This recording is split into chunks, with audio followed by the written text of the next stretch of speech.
Allaha yuhibbut tawwabina ya wa yuhibbul mutatahhirin. Innallaha yuhibbut tawwabin. Sungguh Allah mencintai orang yang terus-menerus bertaubat. Tawab itu terus memperbaiki.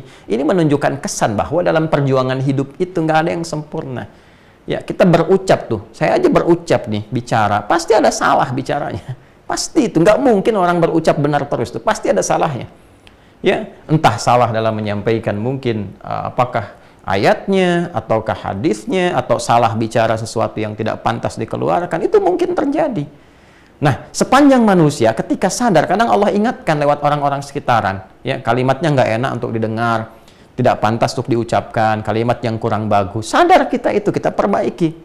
Ya, saat memperbaiki itu dilakukan karena Allah berikan petunjuk itu, cinta Allah turun. Maka terjagalah lisan itu. Nah, bukti cinta itu kemudian kita dapati, kita punya kekuatan untuk menjaga kemudian apa yang pernah salah itu menjadi lebih soleh, lebih baik. Gitu. Ya, sama sampai ke ujung kaki, ke tangan, ke kaki. Nggak ada yang selamanya itu baik. Ya, teman-teman yang di rumah tangga, kita bawa babnya ke rumah tangga. Apakah akan mendapati selama suami sempurna? Ya, apakah istri akan mendapati selamanya suami itu sempurna? Mustahil. Pasti ada salahnya. Sepanjang dia manusia, pasti ada salahnya. Istri juga begitu, nggak akan selamanya baik. Pasti ada salahnya di situ. Ya, karena itulah kemudian ketika menemukan hal-hal yang seperti itu, maka cari jalan untuk menyempurnakannya. Maka cinta Allah diturunkan. Saat cinta itu turun, itulah yang didapatkan samarah. Ya, sakinah, mawaddah, dan rahmah. Ya, konsep yang tadi di rumah tangga ditarik ketemu Quran surah keempat, An-Nisa ayat 19. Ya kan? Fa in karihtumuhunna fa asa an takrahu syai'a wa yaj'alallahu fihi khairan katsira. Lihat di ujungnya. Kalau engkau mendapati pasanganmu itu ada sesuatu yang kurang dan engkau nggak suka itu, ya, jangan marah dulu. Ya, diam dulu, gitu kan? Tenang, supaya lebih jernih dalam berpikir. Setelah itu engkau kaji. Oh, engkau temukan, disitulah ketika engkau ketemukan kekurangan di pasanganmu, itulah hikmahnya Allah kirimkan engkau untuk menyempurnakannya. Ya kan? Jelas ya? Baik, ini gambarannya teman-teman sekalian. Baik. Nah, ini sesuatu yang sangat mahal. Nah, ketika ini diambil, ada pahala. Nah, jadi konsep pahala itu jangan digambarkan kepada perbuatan ma'ruf saja. Ya, hal-hal yang positif, yang sholat, yang puasa, yang zakat, ngaji Quran, tapi meninggalkan maksiat pun itu ada pahalanya. Meninggalkan salah untuk mengambil soleh itu ada pahalanya. Dan menariknya, itu masuk dalam perbuatan hasanah juga. Ya, jadi hasanah itu sifat baik yang punya nilai pahala, ya kan? Sifat baik yang punya nilai pahala itu dibagi dua. Ada yang sifatnya amar ma'ruf, ada yang sifatnya nahi mungkar. Ya, ketika Anda sholat itu amar ma'ruf. Ketika Anda meninggalkan maksiat itu nahi mungkar. Ya, contoh misalnya kan, ada orang berbuat salah nih. Ketika berbuat salah, dia pengen taubat, datang ke Nabi Sallallahu Alaihi Wasallam. Saat akan tiba waktunya salat, maka Nabi tahan dulu, kita salat dulu. Begitu salat, dia datang lagi mengkonfirmasi. Nabi katakan, taubatmu sudah diterima, engkau tadi salat. Ya, ketika dia salat itu sedang memanjatkan permohonan taubatnya. Ya, itu diterima, dikonfirmasikan oleh Allah dengan turunnya Quran surah ke-11 Hud ayat 114. Aqimis salata tarafain nahar wa zulafan minal lail innal hasanati yudhibnas sayyi'at. Perbuatannya sayyi, sifatnya jamaknya sayyiat. Ya, ketika Allah turunkan kata hasanah di situ, Allah katakan perbuatan baik itu yang merubah seseorang dari salah menjadi pribadi lebih soleh, itu melahirkan hasanah, itu ada pahalanya dan menggugurkan dosa-dosanya. Anda bayangkan nggak dengan taubat itu, salahnya gugur, dosanya gugur, terus dapat pahala di situ, pahala datang. Ya, berapa nilai pahalanya? 10. 10. Dari mana konfirmasinya? Quran surah yang ke-6 ayat 160.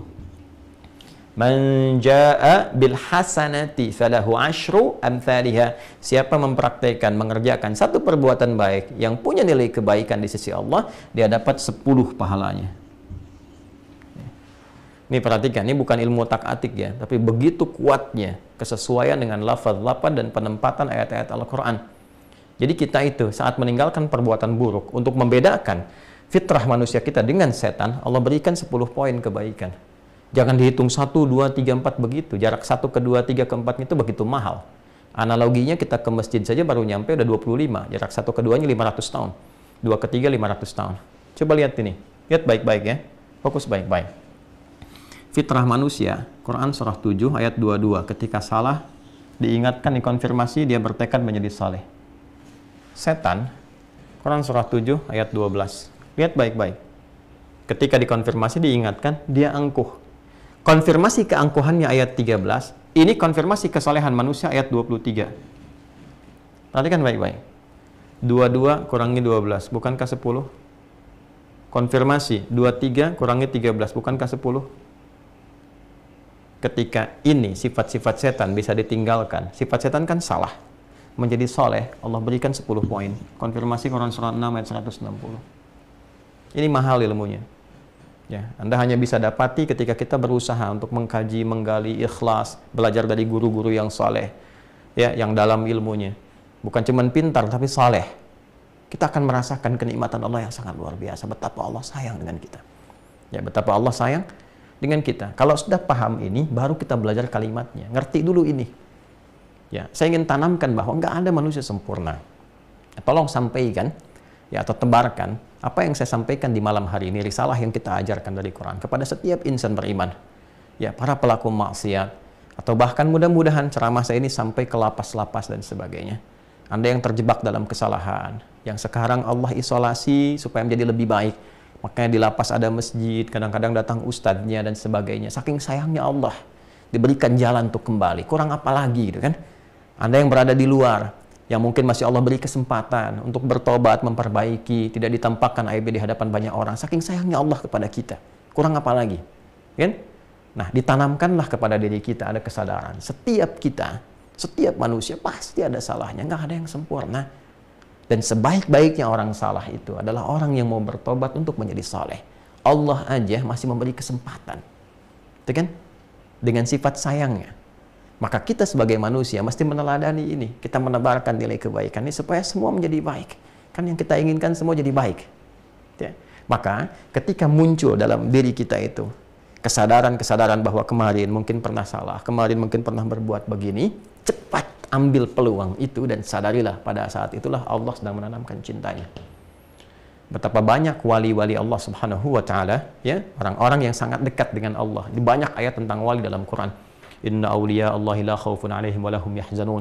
Sungguh wali-wali Allah itu ditanamkan ke dalam jiwanya keyakinan yang kuat, kedekatan dengan Allah, sehingga kedekatannya luar biasa, nggak ada takut, nggak ada sedih, nggak ada gelisah, kecuali semuanya menyerahkan diri kepada Allah. Saking dekatnya dengan Allah Subhanahu wa taala. Banyak orang-orang dulu yang kemudian kita kenal dekat dengan Allah, ibadahnya, kebijaksanaannya, kemuliaannya, ada yang jadi ustadz, jadi penyampai hadis, jadi macam-macam. Bahkan sejak era sahabat, kan era tabi'in, banyak sekali. Dan pada awalnya siapa mereka? Ialah orang-orang yang mampu belajar dari kesalahan yang pernah mereka perbuat. Banyak sekali. Ya. Ada ahli maksiat yang tadinya doyan, kemudian maksiat dengan musik, kemudian khamar dan sebagainya. Tiba-tiba ya lewat seorang sahabat hanya menyampaikan pesan saja, kecil kalimatnya disampaikan dengan sungguh ketulusan, kemuliaan dan sebagainya, menyadarkan bagaimana kalau engkau wafat dalam keadaan sedang begitu, apa nggak malu ketemu Allah? Ya bahasa kitanya begitulah, menghujam kepada jiwanya. Ya, makanya ini penting bagi kita para ulama itu, ya, termasuk juga ustadz-ustadz tuh yang dakwah-dakwah, ya, di masyarakat itu mesti menanamkan keikhlasan yang kuat. Kita harus berusaha itu. Ya, godaannya begitu banyak, materi, popularitas, macam-macam. Tapi kekuatan itu mesti ada, keikhlasan, supaya menghujam kalimatnya ke jiwa. Bukan cuma jadi konten gitu ya. Orang ingat itu, ingat, tapi tidak merubah hatinya. Ini problem. Ya, nah, ini kembali kepada kita semua. Banyak sekali. Ada yang tadinya pembegal, tiba-tiba belajar dari kesalahannya, dia tobat, diterima tobatnya oleh Allah, tiba-tiba jadi ahli hadis. Kan Jundub bin Junada, Abu Dzar Al-Ghifari, kita kenal sampai sekarang. Banyak sekali kisah inspiratif. Makanya penting kita merubah bacaan-bacaan kita sekarang itu lebih mengedukasi diri kita pribadi. Kenapa sih harus baca sesuatu yang gak ada manfaatnya? Ya harus memviralkan hal-hal yang gak penting gitu. Ya, saya juga heran sama media-media sekarang tuh. Ya, yang ditampilkan tuh yang jelek-jeleknya, yang isinya tuh nggak ada faidah, nggak ada manfaatnya. Itu kan nggak mengedukasi gitu, ya kan? Sedangkan kita menginginkan bangsa kita maju, bangsa kita itu pintar, bangsa kita itu bisa makmur, bisa hebat. Tapi berita yang disajikan isinya sampah. Ya, mohon maaf gitu. Yang kalau kita lihat tuh 85% berita sekarang, silahkan klik tuh. Rata-rata apa? Ya, apakah perselingkuhan, apakah ini yang korupsi, ini pencurian, pembunuhan. Terus kronologisnya diajarin lagi di situ tuh. Itu kan yang nggak perlu gitu. Mohon izin ya teman-teman. Kita rasanya kenapa media itu semakin meningkatkan konten yang seperti itu? Karena ada peminatnya. Nah, inilah pentingnya kita edukasi sebagai umat Islam. Jauhi yang seperti itu. Ya, baca yang bagus-bagus. Dulu, saya pikir era 90-an, 2000 awal itu, buku-buku itu bagus-bagus sekali. Kisah-kisah inspiratif, kisah ini, kisah itu, bacaan-bacaan bagus. Itu yang perlu kita kumpulkan, sehingga kita teredukasi dalam kebaikan.